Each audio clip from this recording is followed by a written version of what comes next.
What's going on, guys? Welcome back to Before the Whistle. I'm your host, Maddy Hudak, and I really should say welcome back because this has been somewhat of an extended absence, and I had planned to restart the show after taking this past week off due to personal reasons, and then life happens, and I've kind of been living out the plot of Alexander and the Terrible, horrible, no good, very bad day, except applying it to those around me. I've alluded to this on my social media just because I've kind of suddenly been absent, but my mom broke her kneecap on Friday.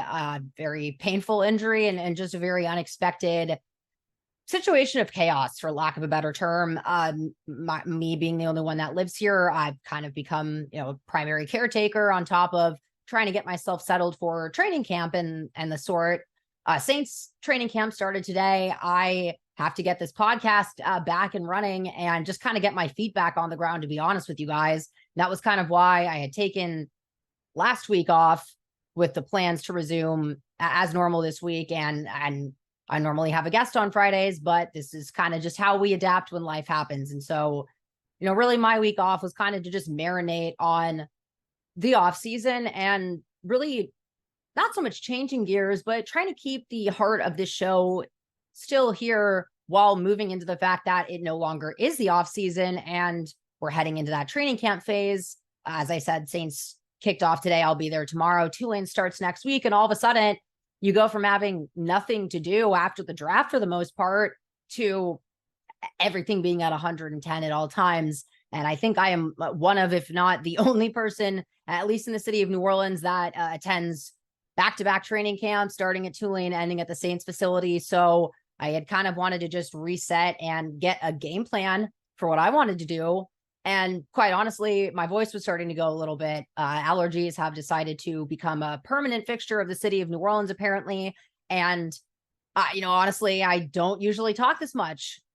I guess I talk to myself a little bit, but being this new venture, I figured that I would probably overdo it a little bit. And so all that to be said, I'm working my way back onto kind of getting my head straight and figuring out how to really adapt on the fly here, because just quite honestly, I have not had time to get a sense of myself. But I'll get to the Saints. Like I said, I wasn't able to go today. I was very surprised on Twitter 2 days ago to find out that they had re-signed Jimmy Graham.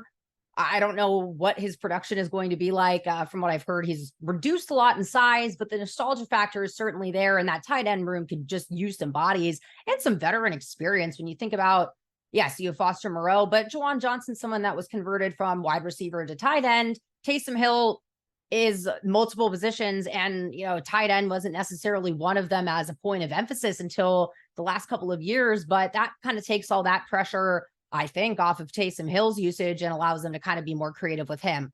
All that to be said, I don't have any updates until probably this next week's episode. So I'm just going to kind of focus on my bread and butter for this episode and really something that I'm more curious about. I think that both situations present intriguing situations, which I'm both redundancy, working on getting this back. But there's been some seasons where it's been tough covering Tulane. My first season as their sideline reporter.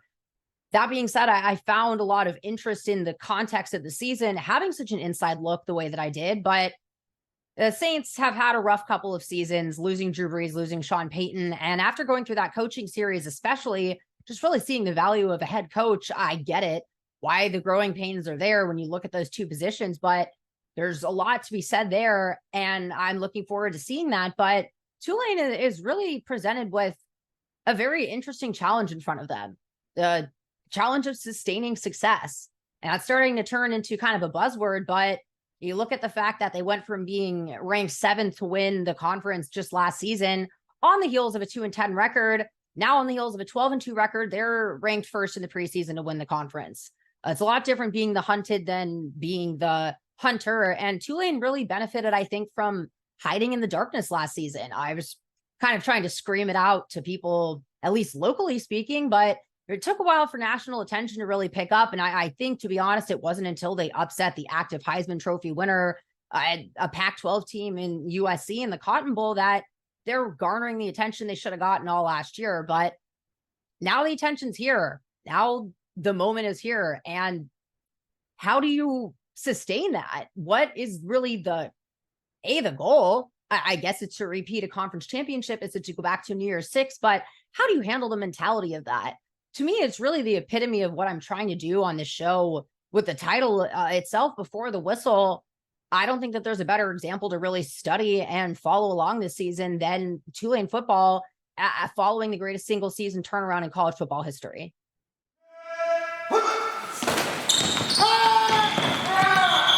I don't want to go on too much of a tangent here, but I'll just be honest, that's kind of where my brain is at today. I'm just struggling to keep a straight line of thought, but I've explored a lot of psychology on the show, and I explained kind of in my introduction, which was really just a primer to hello, it's me as a person. I'm a little chaotic. I'm a little ADHD. I have a lot of unconventional backgrounds and perspectives to offer to the sport.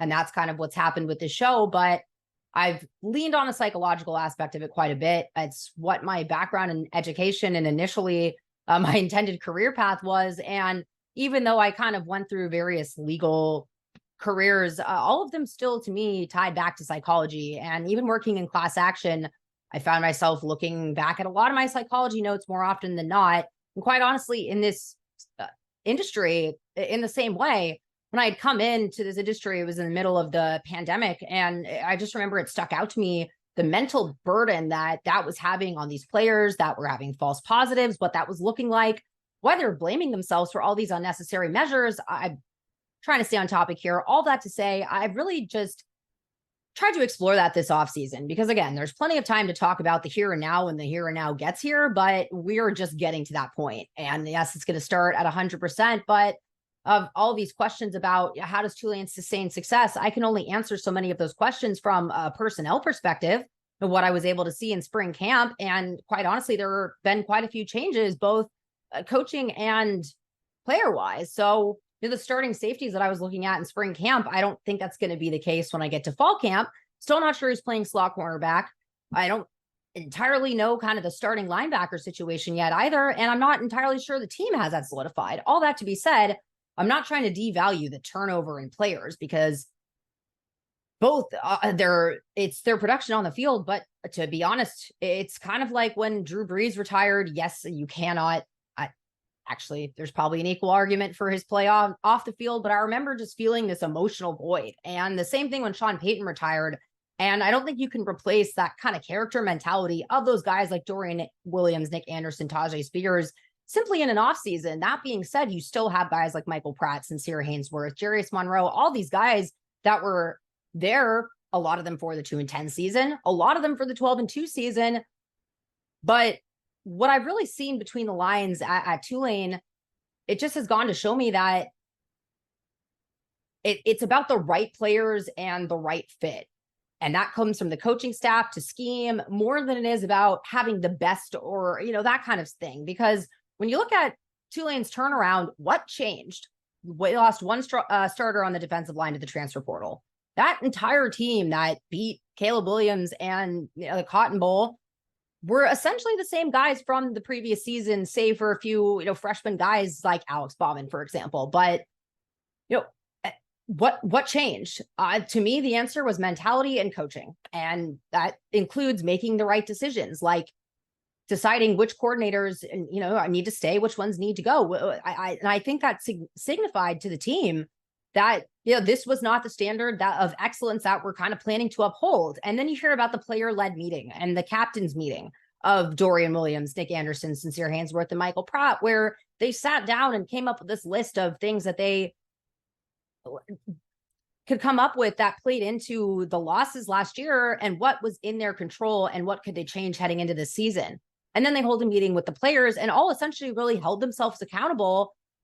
And that you saw that again with the coaching rumors of Willie Fritz and Georgia Tech. The players had another player-led meeting where they said, we're not going to let anything get in the way of what we're building here. And to me, that's all about mentality. And that's really where I'm trying to get at with this. Again, me getting back into this, kind of remembering how to do a podcast and then having everything swirling in my head at once. But I want to just bring up again my time playing soccer, because it's something that I've just kind of been sitting here thinking about. Quite honestly, because of what happened with my mom, it's one of the injuries that I have not suffered. And that's kind of been tough for me, because usually I offer a lot of insight, I think, on injuries that I've been able to provide personal experience on. When I did an injury episode on the show talking about Michael Thomas, I'm not saying that we have the exact same situation. His was much more severe than mine, but I've had a bad enough high ankle sprain and enough low ankle sprains and just lower body injuries to really understand the severity of things when it might not sound like it on its face. It's not so much you understand the severity of a broken kneecap right up front, but I talked really about the mentality of coming back from an injury and how important that is. And that's something that I learned from my soccer background. Again, I came into this industry. I've been taking the scouting academy, and having a really close view because of Tulane has allowed me to really kind of expedite this learning process of the X's and O's. But I come in, I have a background in psychology, and I played soccer growing up. And that's really what I leaned on to shape my coverage, both in writing and sideline reporting and understanding the game. Wasn't really expecting it to click in that way of soccer defense of a flat four and a diamond defense, kind of breaking down the difference in pass coverages and a box and a strong safety versus a free safety kind of thing. But it did. And so I've kind of just thought back on that several times, because I've also seen that it applies, and it's just talking about principles again, but just using my background in a different sport. But I remember my first radio show that I ever hosted on my own. I took over, and while Gus was on vacation, the Sports Hangover with Gus Cattengale on ESPN 100.3. It's on every day from 12 to 3. And so I'd done a show for him. I did several after the fact, but I just remember thinking, I have 3 hours of dead air time. What am I about to talk about? This was in June of 2021. There was nothing football going on, and it was in the middle of the NBA playoffs.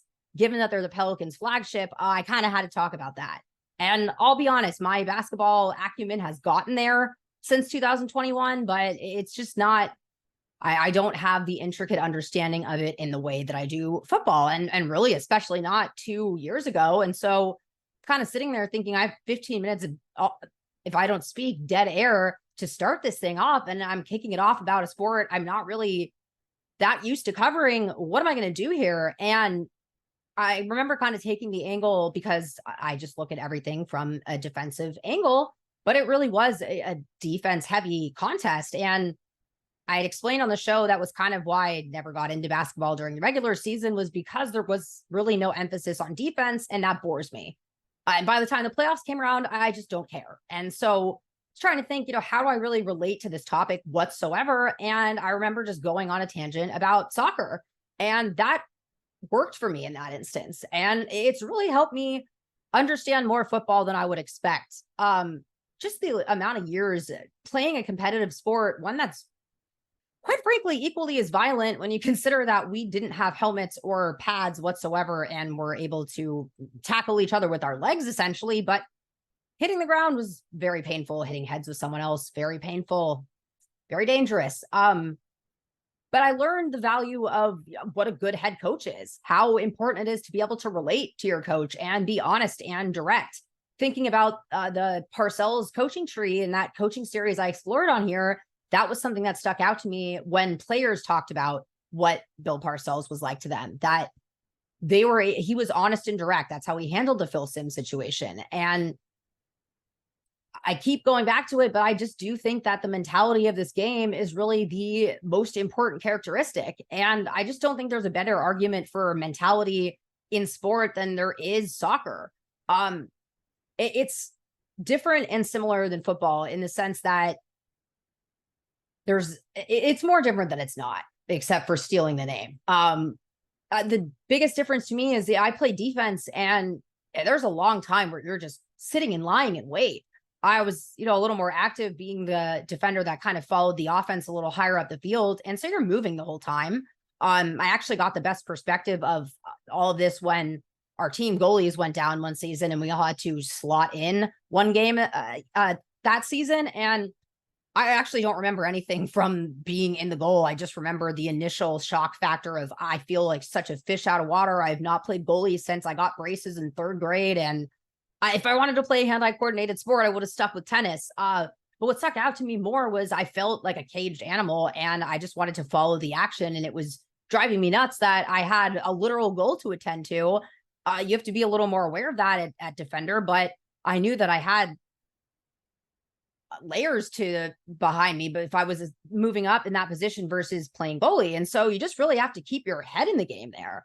And then I just think of, yes, it's a very different sport, but how else do you really explain Tulane's performance at the Cotton Bowl last year in those final couple of minutes?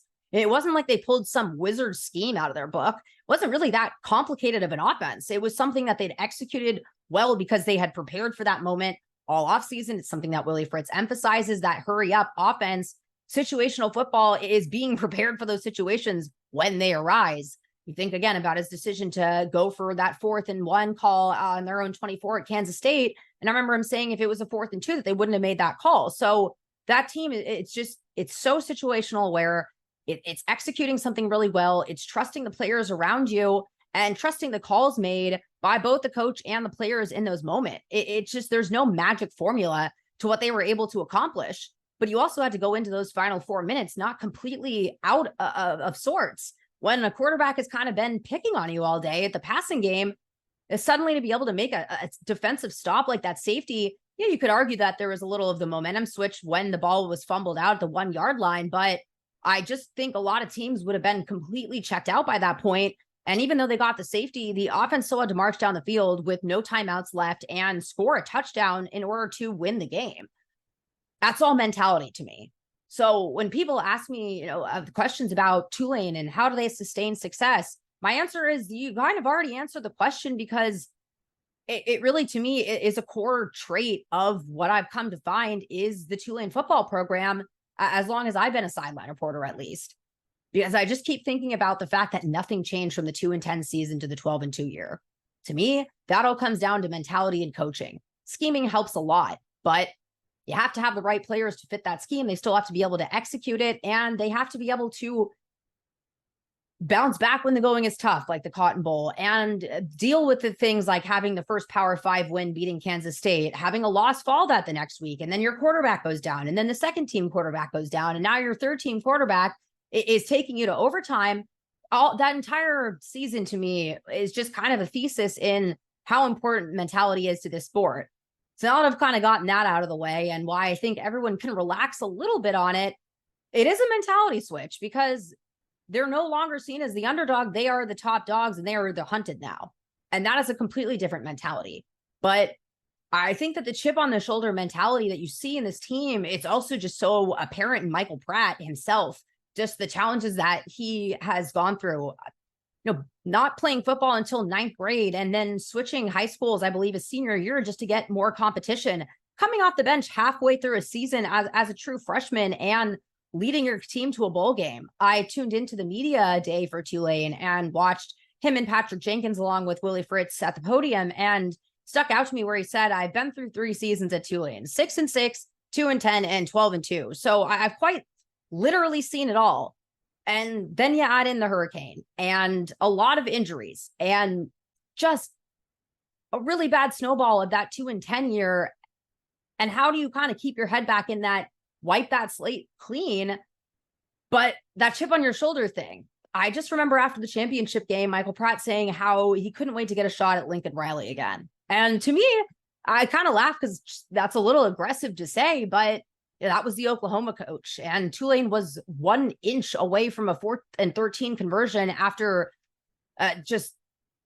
I'm upset that I wasn't there to witness it. Probably the most single game display of mental toughness in Michael Pratt dragging himself down that field, and really blood, sweat, and tears along with it, and just having that still in the back of his mind. Then you think of the fact that there is Ole Miss on the schedule. That is still kind of a chip on their shoulder that they have coming. And the idea that they are the top dogs now. You have to kind of be able to switch that mentality and understand that you're still going to be hunted, but that there's so much in flux now. And a lot of teams can take opportunity off of that. And a lot of teams are going to be coming for Tulane's head this season. But if there's anything that I've learned in these last 2 seasons and just my insight on the sideline, it's really that everything that's done before the snap is so much more important than every game on the schedule.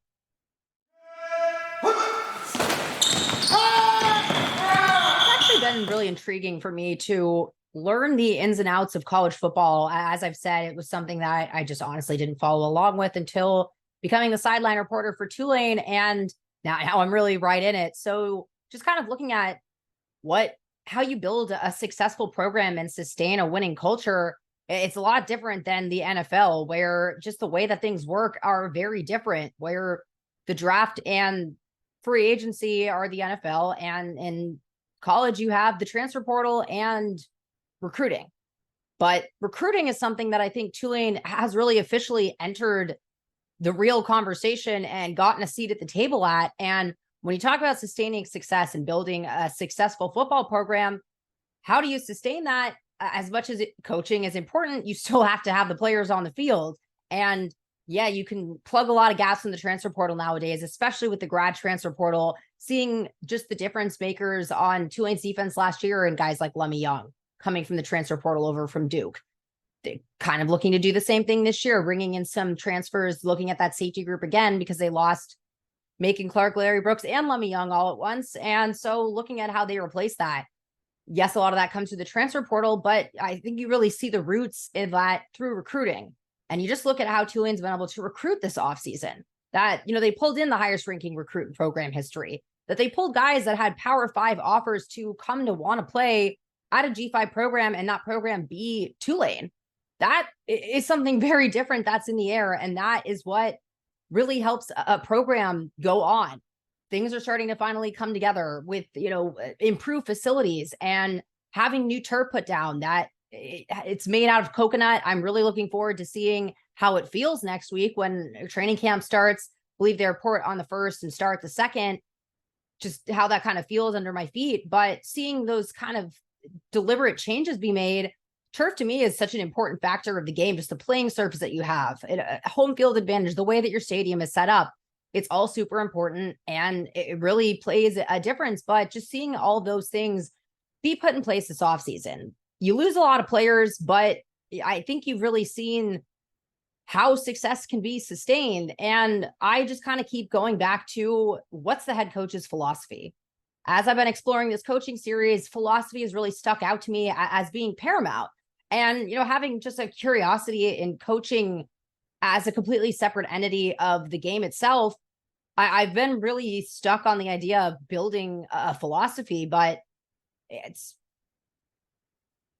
every coach has their philosophy. It just kind of matters. Are you able to stick with that? And what does it really mean? And I had attended the AFCA convention. I don't remember what it stands for, American Football Coaches Association, I think, in Charlotte this year, where Willie Fritz was the keynote speaker. And I was there for a different job, but I snuck into that room just because I was kind of curious. And there's been a photo circulated kind of his coaching principles. And I think you can really see the philosophy come out of those. But the way that he broke down just the emphasis on protecting the football and learning things like the fact that they've chosen images in the Wilson Center deliberately that show good ball security technique in, the way that they hold it, the way that they keep it to their body, all those fundamental techniques. And again, to me, that's psychological and that's mental, having that immediate key of the proper technique. Because yeah, it's probably not a great example to see a lot of guys out there just slinging the ball around and paying no attention to it. Running the football is a core philosophy of Willie Fritz, and it's one that he, doesn't intend to change. And I really enjoyed being able to ask him those questions on, again, the Sports Hangover. I hosted an hour and a half of it with Todd Graffinini in covering for Gus as he was in Vegas, very miserably so, for covering the Pelicans for the Summer League. And I'd asked him a question about that because I know that's kind of the first thing on everyone's mind on the offensive side of the ball, because you have your quarterback coming back and you have your center coming back. That is a huge underrated aspect of Tulane's offense. Not to mention that you have Dan Rochar and the experience he provides on your offensive line, that you only are losing your left tackle from last season. Otherwise, it's the same starting four that took Michael Bratt and that offense up to that Cotton Bowl win. But there are a lot of the running backs there that are the same guys that made a lot of difference in several of the games last year.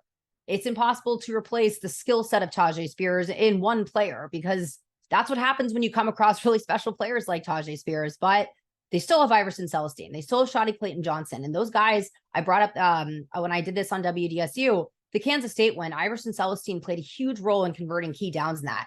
Shotty Clayton-Johnson, I just remember his electric performance in the Memphis game and really coming on towards the second half of the season. That made a huge difference. Tajay hadn't played as much as he did until that Cincinnati game, and you saw so much of him in every game thereafter, but that was the first game where he had played every offensive snap. There were a lot of games that year that other running backs really shouldered that load, and then they bring in a guy like Arnold Duda Barnes, the freshman running back that looked really electric in spring camp. Very impressive for his size. As I've said, he's built like Michael Turner, but he has a very sneaky quickness to him, kind of like Michael Turner. And they brought in a transfer running back who Willie Fritz had mentioned, I think holds the record for the most kickoff touchdown returns, which again, special teams. That's my kind of third point of what I'm getting at here with the philosophy I've at least learned in seeing Willie Fritz as a coach in protecting and running the football, and how important special teams is to the game. And you look at the fact that they brought on Greg McMahon, who orchestrated ambush, and the Steve Gleason blocked punt. I learned on that conversation with Willie as well that it's actually one of the guys he considers his mentor, that he's known him for 27 years, and actually was the guy that he called to ask, for advice about taking the Tulane job, which just immediately really solidified my memory, because it reminded me of Sean Payton calling Bill Parcells about the Oakland Raiders job, and that kind of not being the right fit and waiting around for that right fit. Well, I'm assuming Greg McMahon gave good advice in this situation, because here we are talking about them both now on Tulane's coaching staff, but I just can't contain my excitement of being able to really, again, witness these great coaches just right in front of my face. But to get back on track here of running the football, you change the style that you run, but you bring in someone that's been a run game coordinator, that's been an offensive line coach, that I believe was an offensive coordinator at some point in Dan Rochar, and has spent a lot of time in college football, because the run game ultimately comes down to the offensive line and being able to block or not. And to be honest, the offensive line for Tulane was a mess in that 2-10 year. If you're going back to watch the tape, it's just the time that Michael Pratt had in the pocket, and even if that improved along the way, it's really hard to get over those ghosts early on. And then you add on, again, the context of playing Ole Miss early in the season when their conditioning was down, and just taking those hits. It's not really something you can just shake off in one moment, but they played such a pinnacle role in the success of Tulane's offense last year. And so you just have to really go back and look at that aspect. And the fact that you have someone in Michael Pratt who has worked on his accuracy every season and is very smart with the football. He only had 5 interceptions last year, I believe. Just his emphasis on protecting the football as well. He does run sometimes, but you don't hear about Michael Pratt having a fumbling problem of any sort. But hearing that they still intend to stick to that philosophy, it really gives me confidence, because I think when you try to get too hot buttony and talking about this idea where I looked at kind of these not newer coaches in Dan Campbell and Sean Payton, Bill Parcells, versus this new wave of the kind of flashier Sean McVay, Cliff Kingsbury, I think, who did not end up working out in the NFL whatsoever. All that to show, a flashy scheme can only get you so far. And if Tulane tried to move on from last year by completely implementing a new identity and moving away from their head coach's core philosophy, I think that you just find yourself running into a situation where you're just trying to run something for the sake of running something. And I think just you can't stray away from a philosophy.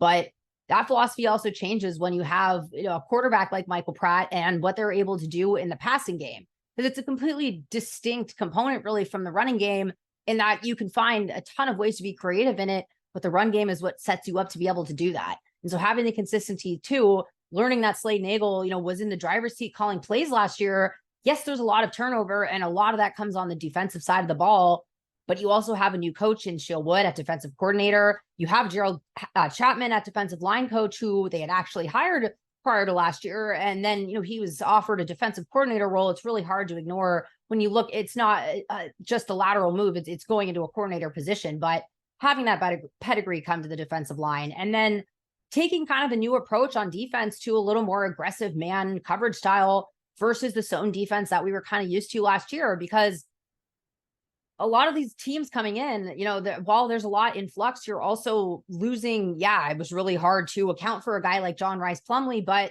sitting in on the championship week meetings in that defensive room, hearing how much fastidious study they had done on John Rice Plumlee, all of that gets wiped out the window. And now you have 6 new quarterbacks coming into the mix, and Tulane's playing several of them, not to mention, at schools like SMU, where there's a new quarterback at the helm. So there is a lot of film study that just kind of has to be thrown out. On the plus side, when you switch defensive schemes, opponents can't really use your prior film either. And so that to me is a really sneaky hidden advantage in switching over into perhaps, just a different man coverage system is you don't really know what you're expecting now out of that Tulane team. And any surprise that they can keep in their book at this point is really good. But zone defense works a lot of the time, and they played a little more man coverage, it looked like, in that Southern Miss game. And the problem is when you get burned in man coverage, you get burned hard. But when that's something that you're really implementing from the get-go and running with it, I'm an aggressive person, so I'm kind of here for that mentality, but you kind of do need to be able to start out, open the gate, and punch your opponents in the face. And as much as we talk about the Ole Miss game, Southern Alabama is sitting right there, and they are probably thinking that they're the sleeping giant. And if I think Tulane took anything away from the Southern Miss loss last year, it's that they're looking at that first game and full sight set straight on that. The 1-0 mentality of one win at a time, it really helps you compartmentalize that idea of how do you deal with sustained success. Tulane had never been ranked at the levels that they were in just so much time last year. And these were guys that won 2 games the year prior. So their ability to keep their head in the game just last season in and of itself is another thing that just provides confidence with all of this turnover that the mentality remains the same heading into the season and training camp.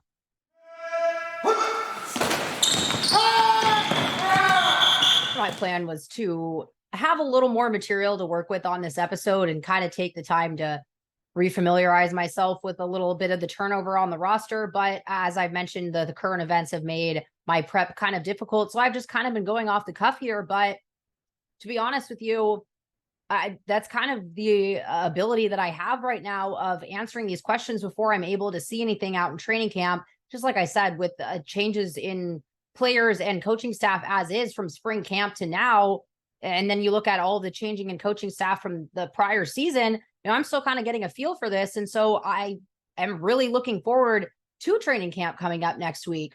But just as I'm sitting here and as I was doing my brief prep for this, which was watching, at least the what I could have, the AAC Media Day, and watching the interview of Michael Pratt and Patrick Jenkins and watching Willie Fritz at the podium, I just kind of this weird feeling of like Tulane is really the top dog right now. And there's a risk to it. And, I'm ultimately not responsible for ensuring the success of the team. So I think I'm allowed to geek out a little bit. So I am going to for a second. These last 3 seasons at Tulane have been night and day, to say the least, and entirely unexpected. The 2-10 season, very unexpected, just because, like I said, I thought that I had seen a lot better product, and I almost questioned my instincts for a while there. But last year really solidified that, the building blocks were there. You just needed to tweak a little bit of the pieces, because you just, again, look at the leadership of the guys that were already in that locker room. And again, the fact that really not that much changed. But I remember getting asked all those questions last offseason of what's Tulane's plan heading into this year. And the only thing I could really say was, they just keep talking about the conference championship. And everyone kind of looked at me like I had 6 heads at first, just to keep going back to this idea of a mentality. That was really all I had to say at that point, because the team was exactly the same.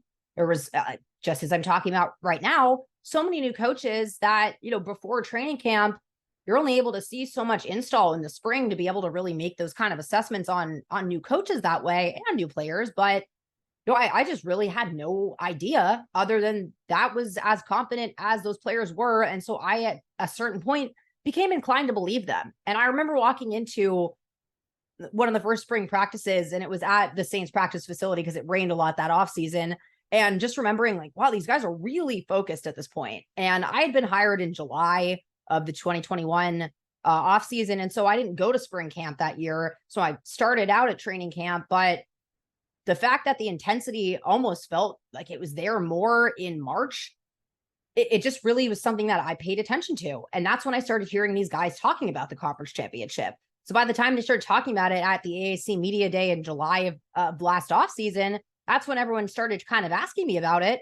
And that was really all that I could say. But there was just something in me that really agreed with them. And that's all that. I'm not taking any credit for any of this, but if nothing else, it's taught me to trust my instinct, and just, again, to show how important a mentality is to a team. And I think that I have gotten a better perspective and unique lens into that in these last 3 seasons than I really could have ever envisioned for myself. Because I had to deal with, that turnaround last year, and the idea of this is a bad team, I guess technically on paper, but it's really not to me.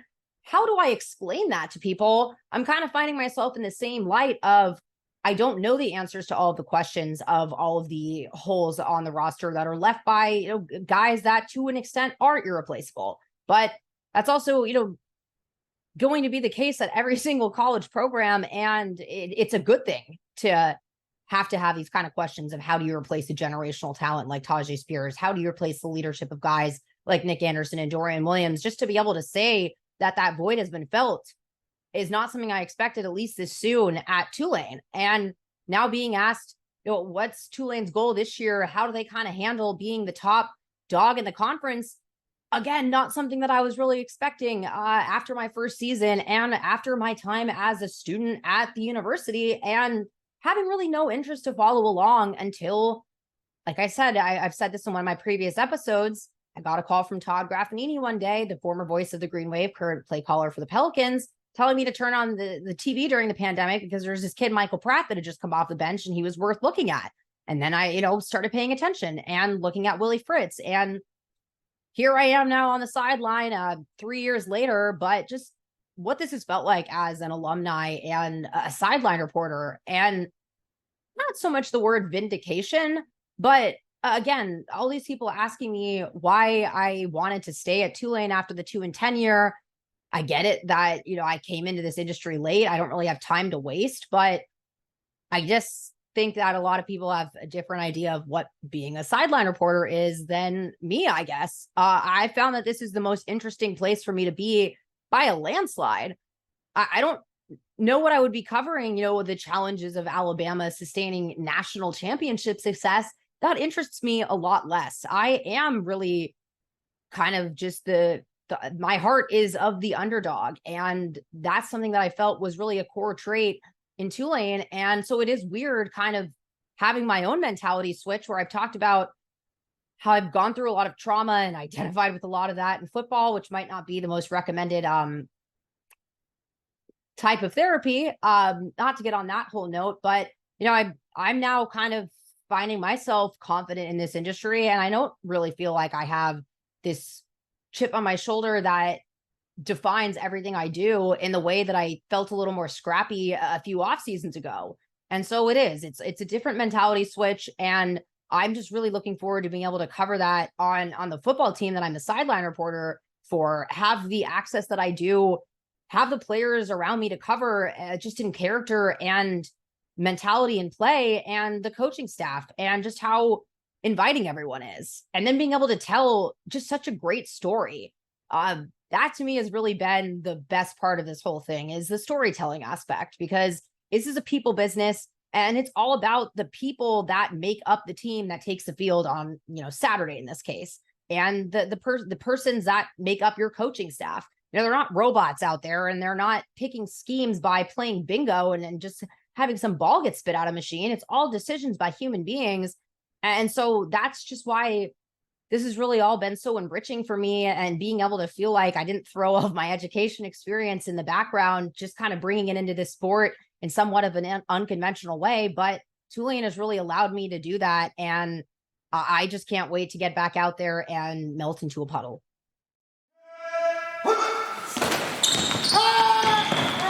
If you all are watching the video version of this, you probably noticed a quick outfit change, and you would be correct on that. I did record this podcast episode over this last weekend. As I went over in my podcast episode, a lot going on here at the Hudak household. So I just wanted to get some time to sit down and actually think about what I want to look at heading into Tulane's training camp. You can answer all the roster questions until you're blue in the face, but I think what I'm really most excited for is really digging my teeth into some storylines to follow along this season. Kind of feeling like there really is something to pay attention now with Tulane football. I just think of this time last year where, I get it. It's coming off of a 2-10 season versus a 12-2 season. Let's get the obvious out of the way there. But just the complete difference in how this time of the year feels, how many times I've been at Saints camp and people have asked about Tulane in several different facets. It just really feels like it has an equal seat at the table, at least in local coverage here in New Orleans. And that's not anything to sneeze at, given, I think, just a severe disconnect between the local city of New Orleans and Tulane for the last couple of years. All of that is kind of getting wiped away. And so how do you kind of move forward with that, enjoy the success that comes with something like a Cotton Bowl win and just the attention that it brings, but still be able to shut that out, focus moving forward? Is it the same 1-0 mentality? Is there something else this year? I'm looking forward to finding out. And again, that starts on the 2nd. And so I'll be back to my 2-a-days where I'm slightly withering away in this heat. And I will try my best to look presentable on this program and try to film those in the afternoon. But we will be back to our normal schedule again with my solo episodes on Tuesday and guest episodes on Friday as we get through this month of training camp here on Before the Whistle.